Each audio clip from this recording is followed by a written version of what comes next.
man's constant groping of things unknown, drawing from the endless reaches of time, brings to light many startling things. Startling because they seem new, sudden. But most are not new to the science of the ages.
With their own thoughts, their own ideas,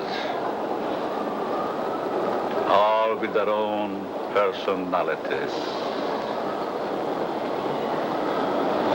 One is wrong because he does right. And one is right because he does wrong. Pull the string. Dance to that. Which one is created for?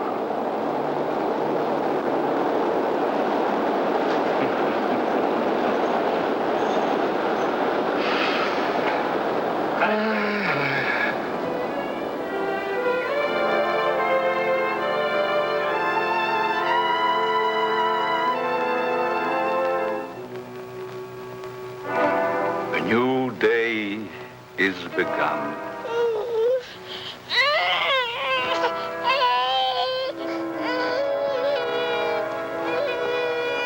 A new life is begun.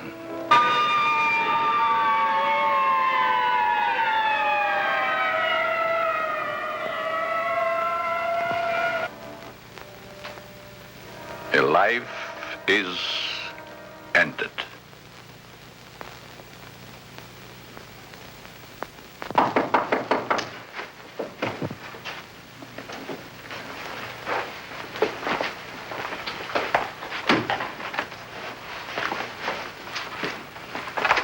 Let me see that note.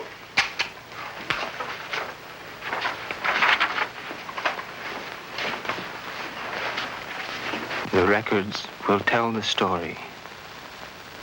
I was put in jail recently. Why? Because I, a man, was caught on the street wearing women's clothing. This was my 4th arrest for the same act. In life, I must continue wearing them. Therefore, it would only be a matter of time until my next arrest. This is the only way.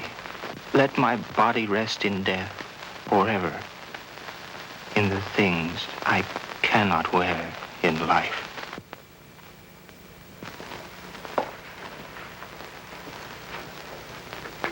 Inspector Warren is here to see you, Dr. Alton. Oh, yes. Show him in, Miss Stevens.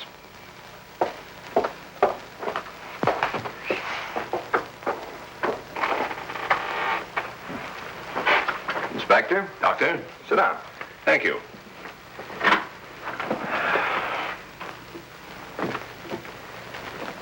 You're a very busy man, Dr. Alton, I know. I appreciate this time you're giving me. Business or pleasure, Inspector? In a way, business. From policeman to inspector. 20 years of it. I guess I've seen everything there is for a policeman to see. Yet I wonder if we ever stop learning. Learning about which we see. Trying to learn more about an ounce of prevention. I'm a man who thrives on learning. We only have one life to live. If we throw that one away, what is there left? Doctor, I'm hoping to learn something from you. And with that knowledge, maybe save some human from a fate which I just witnessed a few days ago. A 4-time loser. This type of case comes to me as well as yourself, many times during the course of 1 month. The suicide? The suicide. Most of us have our idiosyncrasies. This fellow's was quite pronounced. Yes, but I wonder if it rated the death warrant it received. I don't think so. Well, that's why I'm here today, Doctor. What do we do about it? I've always heard you to be a hard-hearted policeman, Inspector. Isn't that what's thought of most policemen? The laws are written. The policeman is hired to see that those laws are enforced. We have a job to do. As in most jobs, there's always somebody who doesn't want that job to be done. In most factories today, the employer has put up suggestion boxes. Even the employer needs advice once in a while. I think in the case that we're referring to, I need advice. Maybe it shouldn't have happened as it did, but it did. Perhaps the next time we can prevent it. Let's get our story straight. You're referring to the suicide of the transvestite?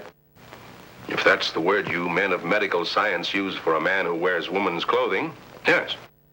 Yes, in cold, technical language, that's the word. As unfriendly and as vicious as it may sound. However, in actuality, it's not an unfriendly word, nor is it vicious when you know the people to whom it pertains. Would the sex operation do these people any good? I understand you were quite prominent in a case that hit the headlines a few weeks ago. In some cases, yes. Others, no. Well, the papers certainly had a field day with that one. Strange as it may seem, even though it was a field day, as you so aptly put it, it's not a new story. Sex change has been performed many times. Those whose sex can be changed, they're the easy ones. But what of those who so desperately want to be of the opposite sex, yet can't change their sex? Such as was the case with Patricia, the suicide. I'd like to understand this, Doctor, as best you can tell me. You can only fully understand the sex change by taking two entirely different cases. Two men with exactly the same background, from childhood to manhood and on to their own decisions and destinations. I'd like to hear the story to the fullest. Only the infinity of the depths of a man's mind can really tell the story.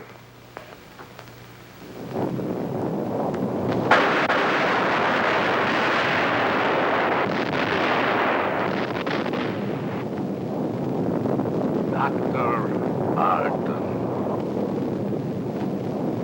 A young man, though he is, speaks the words of the All-Wise.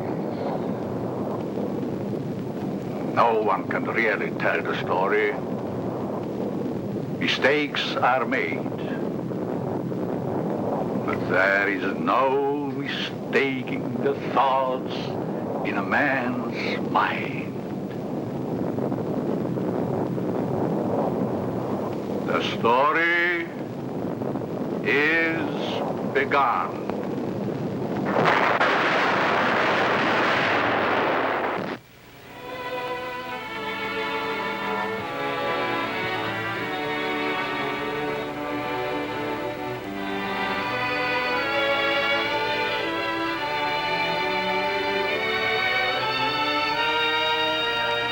One might say, there, but for the grace of God, go I.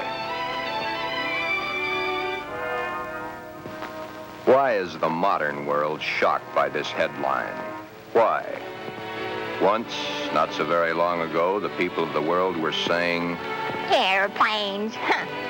Why, it's against the Creator's will.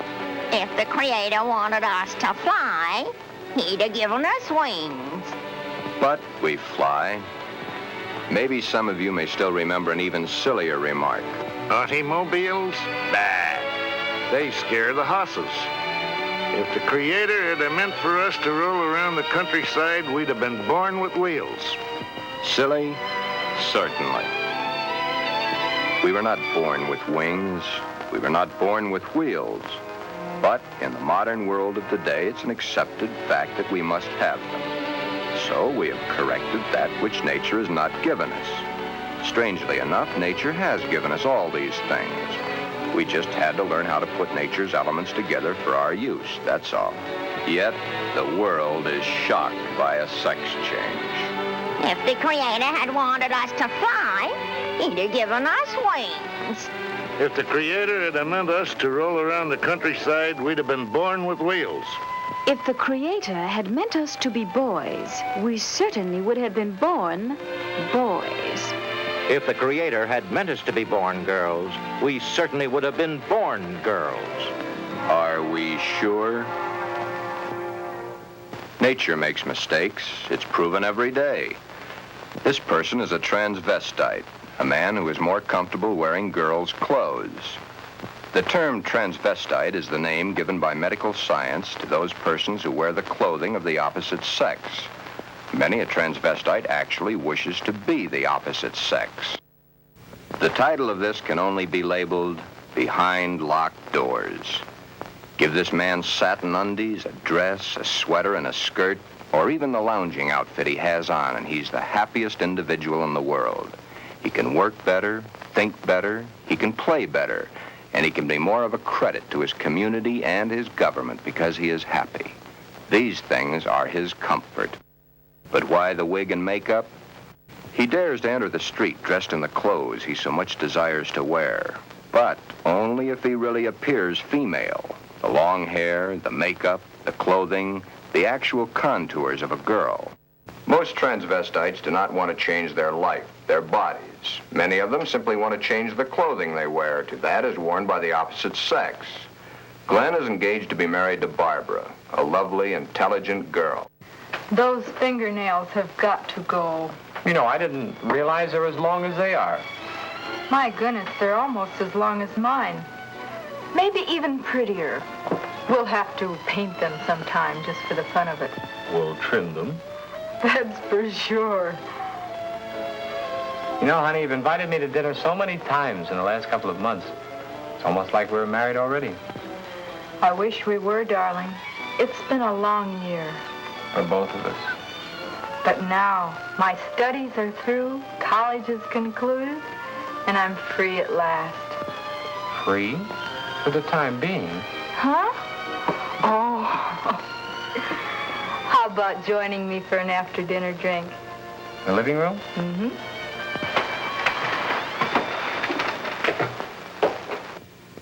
Modern man is a hard-working human. Throughout the day, his mind and his muscles are busy at building the modern world and its business administration. His clothing is rough, coarse, starched, according to the specifications of his accepted job. At home, what does modern man have to look forward to for his body comfort? The things provided for his home, a wool or flannel robe, his feet encased in the same thick, tight-fitting leather that his shoes are made of. These are the things provided for his home comfort. It doesn't look so comfortable, does it? And get the hat. Better still, get the receding hairline. Men's hats are so tight they cut off the blood flow to the head, thus cutting off the growth of hair. 7 out of 10 men wear a hat, so the advertisements say. 7 out of 10 men are bald. But what about the ladies? Yes, modern woman is a hard-working individual also, but When modern woman's day of work is done, that which is designed for her own comfort is comfort. Hats that give no obstruction to the blood flow. Hats that do not crush the hair.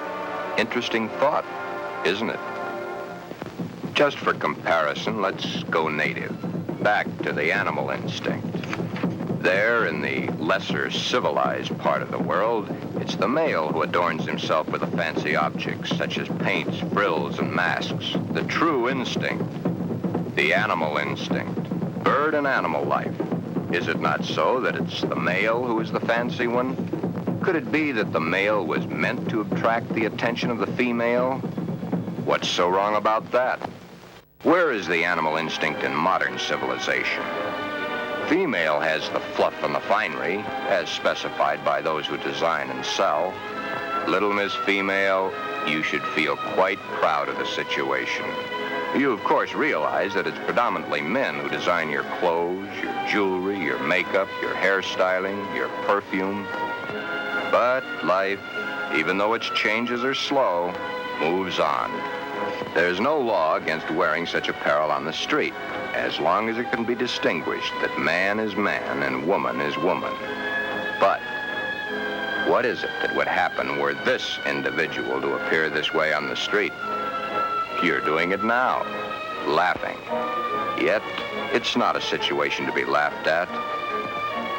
Thus, the strange case of Glen, who was Glenda, one and the same person, not half man, half woman, but nevertheless, man and woman in the same body, even though by all outward appearances, Glen is fully and completely a man.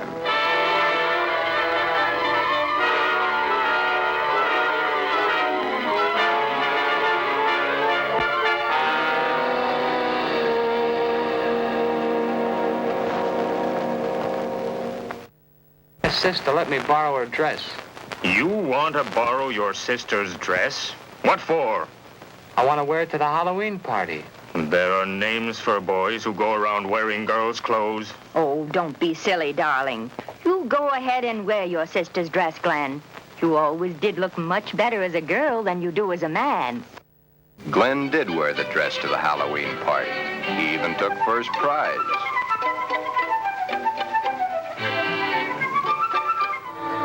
Then one day it wasn't Halloween any longer.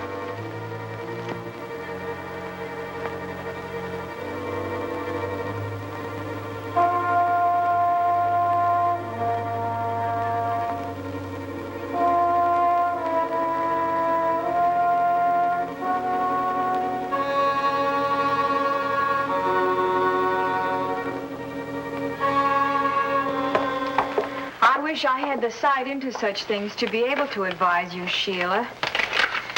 Maybe if you took the problem to a doctor. It's Glen that needs the doctor. But when things like this go wrong with someone so close and in your own family, it's so hard to believe. It's not really hard to believe. It's just hard for you to accept. Well, of course it's hard for me to accept. Suppose I were to come home with Roy or one of my other boyfriends some night and find Glen like I did last night. Yeah, that would be hard to explain. That's the understatement of the year. Just how does one go about introducing your friends to your brother when brother's wearing your best sweater and your skirt and makeup to boot?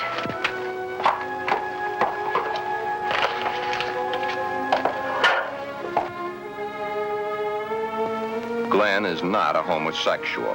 Glen is a transvestite, but he is not a homosexual.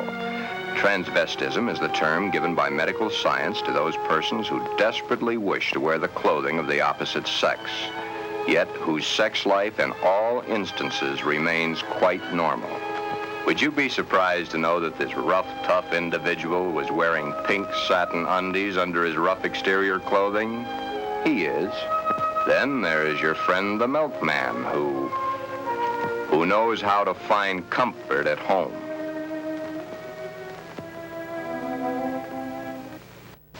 I can't stand it any longer. He wears all my clothes. Nothing is sacred to him. Even my briefs. He has every one of my sweaters stretched out of shape. Of course, he has always replaced them. But then, they didn't last long either. But, Your Honor, ruffles on his shirts and shorts. Really? Glen and all the hundreds of thousands of other Glens across the nation face quite a problem. Glen is engaged to be married to Barbara, a lovely, intelligent girl. The problem? Glenda, Glen's other self. The girl that he himself is, his other individual personality. You look tired tonight, Glen. Yeah, I guess I am. It's been a long day. Have you seen the paper yet? No, why? It's headlines. A man had his sex changed to a woman. Isn't that a strange case? I wonder how some people's mind works. Well, some people aren't happy the way they are. I suppose so, but to change one's sex, that's a pretty drastic step to take. If it's the only way, I'm for it. I wonder what I would do in a case like that, if I were in the mental turmoil that person went through. Or if I suddenly realized that something was mentally wrong with you. Ooh, it's hard to visualize. Here we are, two perfectly normal people, got to be married and lead a normal life together. And there's this poor fellow who never could have been happy if it wasn't for modern medical science. Our fourth term in psychology explains a lot of the facts, but I'm afraid the end of study is only the beginning of reality. Glen's problem is a deep one, but he must tell her soon. She's begun to notice things. His nails, his eyes when he looks into a lady's store window. So many of the little things that are hard to hide. Soon she will realize. Then there was the time Barbara was wearing the sweater Glen had always wanted to feel on his own body. It was becoming an obsession to him. He must have it. What's the matter, Glen, darling? I guess I was daydreaming. Something seems to be troubling you. Why don't you tell me? It's nothing. Once, long ago, just after we started going steady together, we promised we'd never lie to each other. Are we gonna start now, just because we're engaged to be married? It's just that... Oh, Barbara, it's nothing. That little sleep won't cure. It's been an awful long day. It's more than that. Come on, tell me, darling.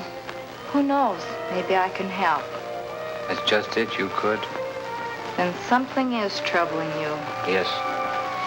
Do I have a right to know? You have a right to know. But let's just say for the moment that I'm afraid to tell you. I'm afraid I'd lose you. Nothing could be as bad as all that. I love you, and you love me. And nothing in the world can change that. I hope not. I really hope not. Glen, is it another woman?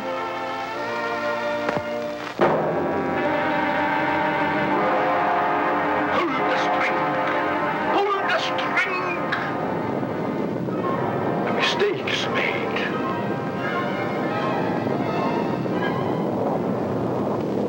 A story must be told. Always the same. He's not had the nerve to tell her.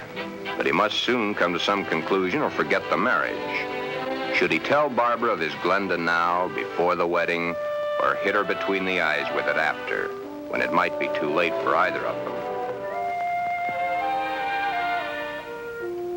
The world is a strange place to live in. All those cars, all going someplace, all carrying humans which are carrying out their lives. The world is shocked by a person who changed his sex. Glenda is shocked also, but by another reason. Someone like her had the nerve to do something factual about their situation. There are so many problems for Glen and all the other Glens. Perhaps the fear of discovery of the underthings they wear beneath their regular outer clothing, or that which they wear during their nightly visit to Morpheus, god of sleep. Thank you very much, and I'm sure she's going to enjoy it very much. If you want to return it, be sure that you bring the sales slip. Thank you.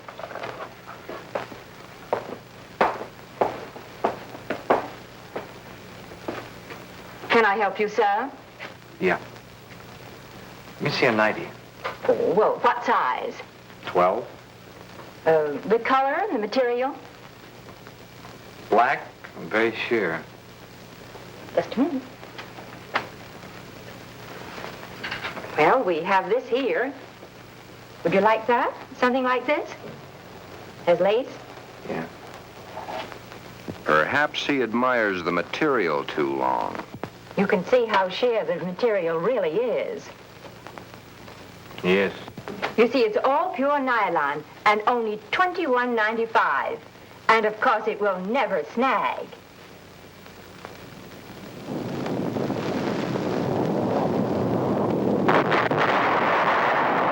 But Glen and Glenda and all the Glens and Glendas have an even bigger problem.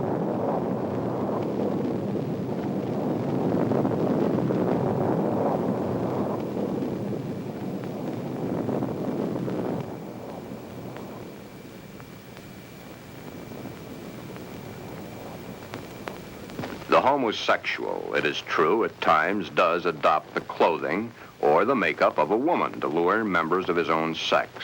But this is not so for the transvestite. The transvestite is not interested in those of their own sex.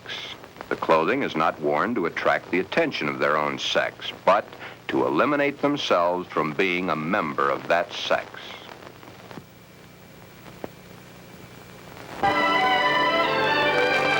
Hi, Joe. Hiya, Jack. Monday again. You know, I think Monday is about the worst day of the week. A perfectly wonderful weekend, then back to the sweatshops. Too bad we was born to work. Say, did you read about the guy that had his sex changed to a girl? Says he was perfectly normal, too. How can a guy be normal and go and do a thing like that to himself? All the same, it must take a lot of guts to pull a stunt like that. That's a problem I don't ever intend to face. Maybe it's a problem we should all face. I don't get you. Just think of the unhappy life. The miserable time this world of ours must have given that poor guy. I still don't get you. Now, here is a guy who wanted to be a girl. Supposing there had been no way to change his sex. You sound as if you're really head up on this thing. I guess I am. Do you realize what would happen if every man in the country that wanted to wear women's clothes or felt like a woman went to their doctors and wanted a sex change? Of course. That's why I say perhaps society should be a little bit more lenient with them. Maybe society should try to understand them as human beings. Another day done. Thank goodness. See you tomorrow, Jack. Yeah. So long, Joe. Until tomorrow.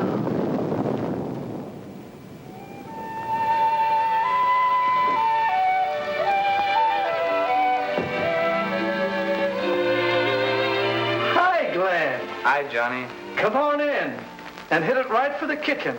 I can't let that dinner burn. You know, I thought I was going to have to eat alone tonight. Well, you probably will because I've already eaten.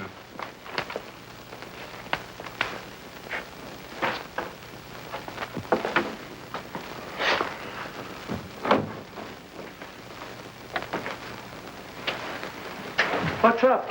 Nothing much. Say, you really look down in the dumps. I guess I got a problem. Haven't we all? I mean a real problem, one like I've never had to face before. Our whole existence is one big problem after another. I want to get married. You have a problem. When did this all come about? For nearly a year, I've been engaged to a very wonderful girl. Now the time is getting very close to the man with the book. I'm scared to death. You love her? Very much. Does she love you? Yes. There's no problem. Marry the girl. Are you forgetting about my other self? You'll have to tell her, of course. Yeah. I have to tell her. But when? Before or after? I think you know the answer to that one yourself. My mind's in a muddle, like in a thick fog. I can't make sense to myself sometimes. I thought I could stop wearing these things. I tried, honestly, I tried. I haven't had a stitch of them on for nearly 2 weeks until tonight. Then I couldn't stand it anymore. I had to put them on or go out of my mind. I'm afraid I'll lose her. I don't want that to happen because I really love her. Okay. Here's a story from fact. Johnny tells his story. He had not too long ago been married himself. He had kept quiet about his transvestite desires in the hopes that the new wife would never discover it. However, one day, the little woman came home unexpectedly an hour early.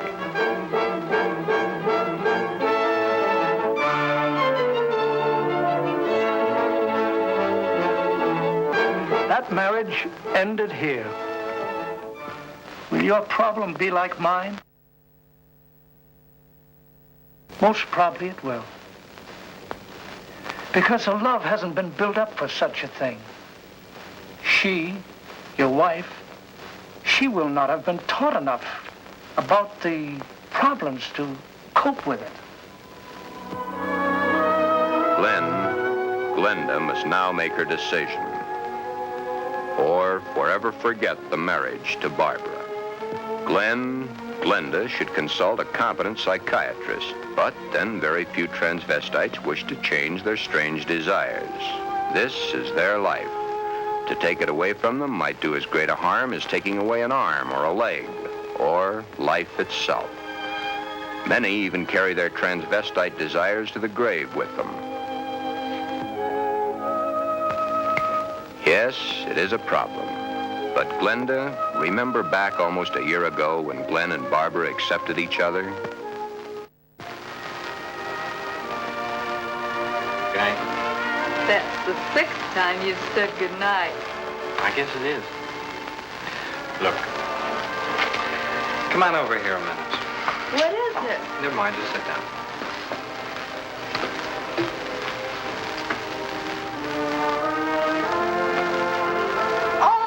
Beginning to think you'd never get around to it. Did you mean you will? What do you think?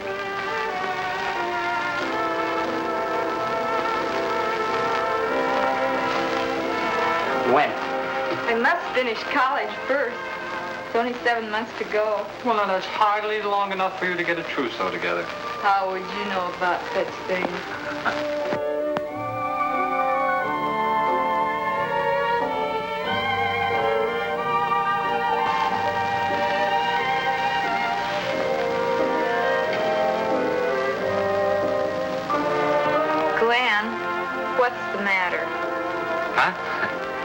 All of a sudden, you seem 1,000 miles off.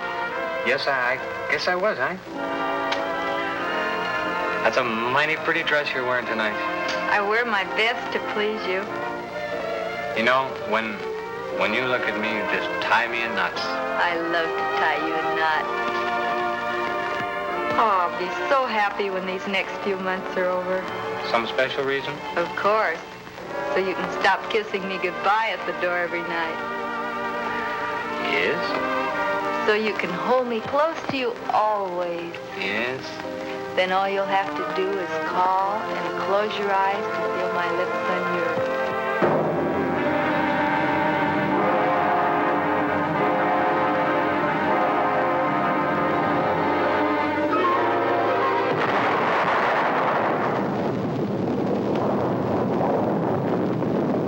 Beware. Beware. Beware of the big green dragon that sits on your doorstep. He eats little boys, puppy ducktails, and big fat snails. Beware. Take care. there.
Tell me, dragon, do you eat little boys? Puppy ducktails and big fat snails? Puppy dog's tail, puppy dog's tail, puppy dog's tail. Everything nice, everything nice. Ha, ha, ha, puppy dog's tail.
everything nice. Ha, ha, ha. Puppy dog's tail.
Beware of the big green dragon that sits on your doorstep. He eats little boys, puppy dog tails, and big, fat snails. Beware, take care. Beware.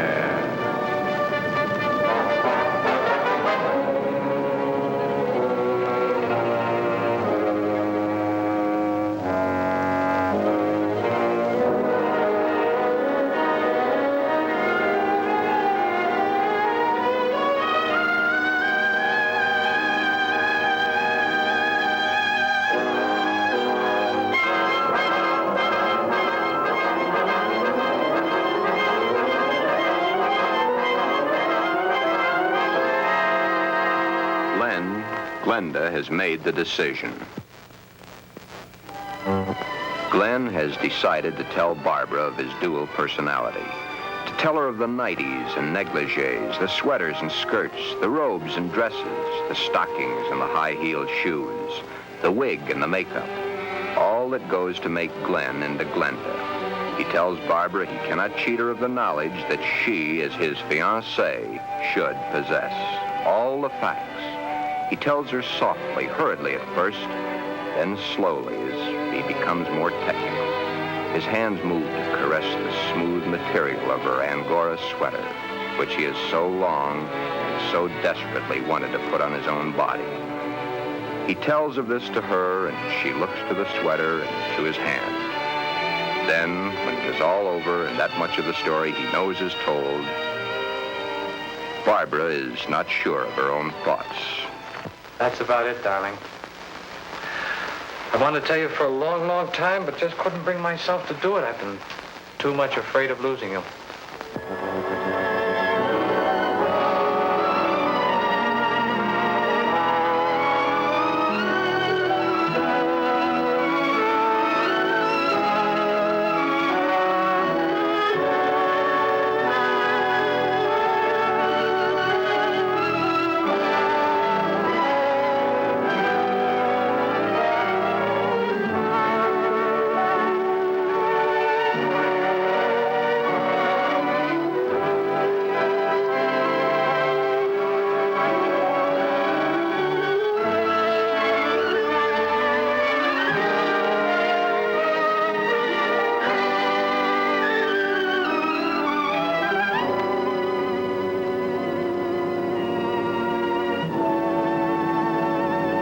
Glen,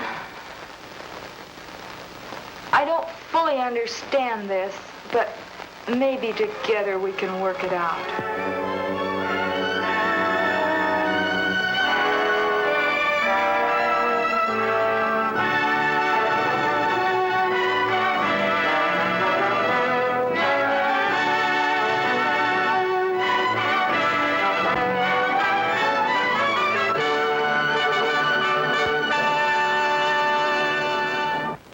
Is that the end of the story? Not quite. I'll get back to it in a minute. Glen's case is really the lesser advanced type cases. The second case is an extremely advanced one. However, I'll get to that in a moment. First, you must realize that the world over has its own particular problem. Each case must be handled individually according to the person, his past life, and his problem. Did this Glen have any homosexual tendencies? Absolutely not. It's very seldom that a true transvestite does. And he isn't a hermaphrodite? No more than he's a pseudo-hermaphrodite. Glen's case was entirely of his mind, brought on by the environment of his early youth. What about their children, Doctor? Would their children become the same way their father is? No. Transvestism is not hereditary. Well, what makes these men want to wear girls' clothes? Many things. But as I've said before, it usually starts in early childhood from one cause or another. Technically, each case has the same beginning, just a different set of circumstances. Are any of them actually cured? Oh, yes, many of them. Once the source of supply is found, it can be stopped, unless the patient refuses to cut off that source of supply. Then the way I get it, this Glen and the character he created, much as an author creates a character in a book, was invented as a love object to take the place of the love he never received in his early youth through lack of it from his parents. The character was created and dressed and lives the life the author designs for him to live and dies only when the author wants him to die. Correct. Except that for the character Glenda to die, the elements must be right. But to enlighten you a little further, there's the second story, that of an extremely advanced case. Let's call this person Alan, Ann. Alan had a mother who wanted a little girl. The father didn't care much one way or the other. Alan did not enter the competitive sports that the other boys of the school did. However, he was an extremely studious boy and always had above average marks in his subjects. Yet sports, girls' sports, he always was interested in. But he was rejected by the girls and also rejected by the boys. It seems he belonged to neither of them. After school, Alan would go home to find the mother who had always wanted a girl and the father who didn't care one way or the other. He enjoyed doing the woman's work around the house. Alan was becoming a woman and didn't realize it. A woman in mind only, but the mind rules. Then came the fateful year of 1941. Alan was drafted. He was accepted. In the Army, he successfully passed his vigorous training. He did not like it, but then there were the weekends for his particular diversions. On his weekend passes, he would go to the nearest town where he had a suitcase checked in a public locker. In the suitcase, he had the things he loved to wear, that which made his body appear to be what his mind believed it was. Then the day of embarkation came. But wherever Alan went, the suitcase was sure to go.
quickly as it had begun, the war was over.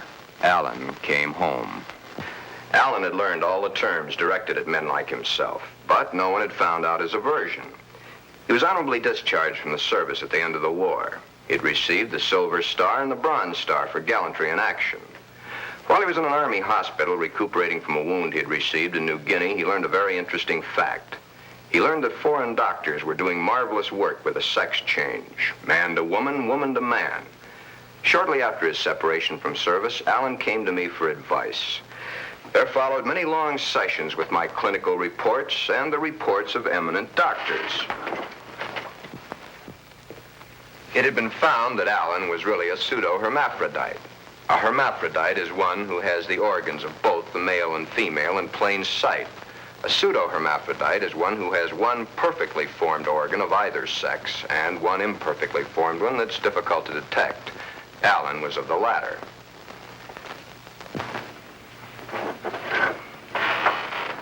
Alan was then given his choice. That which nature had given him was a mistake. It was up to us to correct that mistake one way or the other. Alan had to decide whether he wanted to become a man or she wanted to become a woman. Both were completely possible. Small boned, fair of complexion, his hair thin like a woman's, his body slim, hips slightly girlish. It was easy to see his decision, along with the fact that he had been brought up from early childhood to believe that a woman was the thing to be. Alan decided to become a woman. This, after all the help I could give him, was only the beginning. During the following 2 years, he was to go through the tortures of the damned, but never was there a whimper from him because he knew that at the end of it all, he would at last be that which he had always dreamed. Hundreds of hormone shots were injected into various parts of his body. Alan's face was worked on with plastic surgery to smooth out the female elements. Long, tedious hours of work. The big day, or the starting of many big days, for it was to take many. The series of operations are performed slowly and at intervals to prevent any unnecessary shock to the nervous system. Still, the hormone shots continue, day after day, week after week, month after month. And even then, when the operation is over, the sex has changed, the shots must continue as long as Alan lives.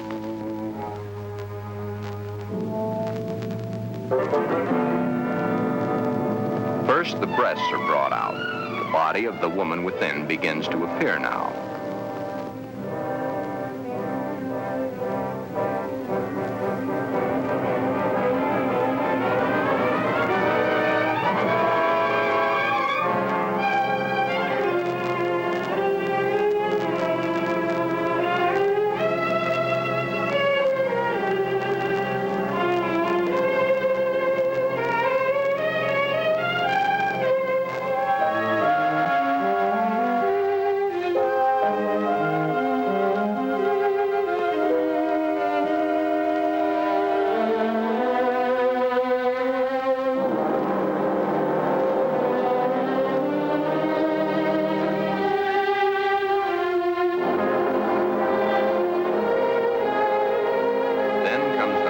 Surgery, the removal of the man and the formation of the woman.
But in time, Alan is Anne, a very happy, lovely young lady that modern medicine and science has created almost as a Frankenstein monster. The newspapers heard of it and hit the story with their usual fullness. Papers had not gotten hold of the story, it would have gone untold, unnoticed as so many others in medical history. The sex change has been performed hundreds of times. However, right here, in this particular sex switch, it's not the end. Acting the woman and being the woman are two entirely different things. Alan had all his life acted the part of the woman. Now he is that woman and must learn how it's done. Anne must learn how to do her own hair, how to make the correct styling for her facial contours. The proper walk must be adopted. A lady is a lady, whatever the case may be. Continuing my own psychiatric treatment, it was my duty now to explain to Anne the duty of a woman in her sex life. Alan, of course, had known the man's, but he was soon to realize he knew very little about a woman's. Yet, through it all, Anne loved every minute of it. Anne was indeed meant to be a woman, and now that the sex change had been completed, Anne was a very happy woman, and a woman who was eager to learn, and now was accepted by society. A woman born at the age of 24, in a world that for 24 years she had seen as a man, but a woman who now would, and was properly instructed in how to accept, a woman's world. Thus, this case, which has a happy ending, is due entirely to the corrections made by medical science. I have had several such cases. In fact, in my 20 years of practice, I've been prominent in 7. However, my colleagues have had hundreds. Then you believe that the Glen of the first story should have the sex change? In Glen's case, no. No, indeed. Glen would never be happy with a sex change. The Alan of your story ended happy? I'll tell it to you exactly as I told it to them. Shortly after Glen told Barbara of his love for girls' clothing, he started treatments with me. On the last treatment, both he and Barbara came to me. I told him the same story of Alan, Anne, as I've told it to you, Inspector. Anne was a pseudo-hermaphrodite. Even though one of the sexes was imperfect, she had the organs and the characteristics of both the male and female. Glen's case is an entirely different type of case. Remember I said, no matter what the case, it's a different thing. A new problem to be looked into, then solved. A new challenge to the psychoanalysis. Glen's body holds only one sex, that of the male. In all our talks, I've learned these pertinent facts. Glen's father had no love for his son. His father wanted Glen to be a football hero or a baseball player, so that he could brag to his cronies down at the corner saloon as his cronies bragged to him about their own sons. Thus, the ruse of Glen's fictitious character. He invented it when he could find no love from his mother and no love from his father. His mother had hated her own father. Glen reminded her of her father. Therefore, she gave all her affection, love, and attention to her daughter. Glen then decided also to become a daughter. Glen, you can kill this fictitious character of yours anytime you wish. For your happy ending, it's the only way. Then you think I can kill this second character by transferring her qualities to Barbara? Exactly. But as the author and his character, the elements must be right. It's up to you, Barbara. You must take the place, give the love, and accept the facts that Glenda has always accepted. If you love each other as you now believe you do, well, it'll be a hard job, but you'll enjoy doing the job. Should I let him continue to wear girls' clothing? Or should I put my foot down? If you put your foot down, you'd only go behind closed doors. Love is the only answer. Glenda must be transferred to you. Supposing Glen never gets over wearing girls' clothing. Would it matter to you very much? I love Glen. I'll do everything I can to make him happy.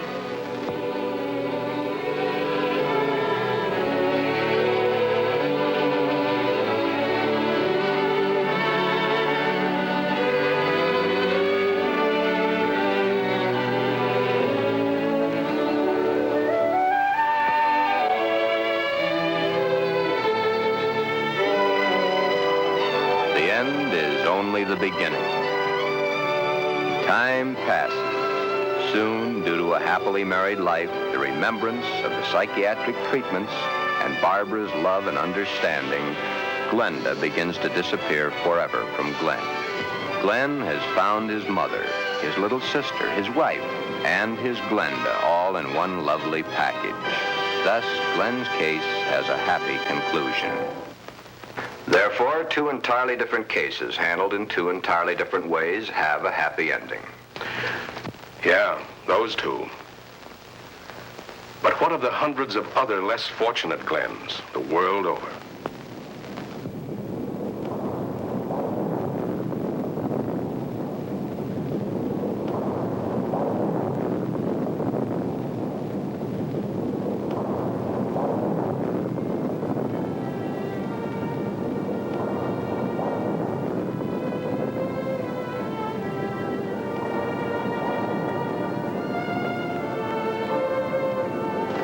Yes. But what of the others? Less fortunate Glens the world over.